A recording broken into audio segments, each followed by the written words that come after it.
यूहन्ना जब भी उसके महल के पास से गुजरता तो होका दे के गुजरता था, पुकार कर गुजरता था, हेरोदिस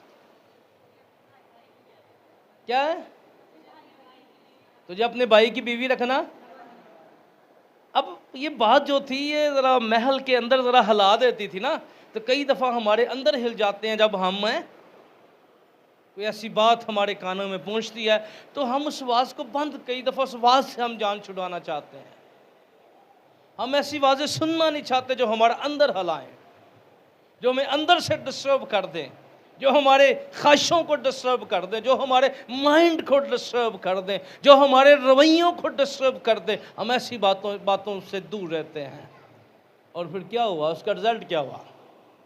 उन्होंने क्या बंदे तो नहीं बाज आना है, तो फिर उस आवाज़ को ख़त्म कर दिया गया। और हालांकि जो हेरोदिस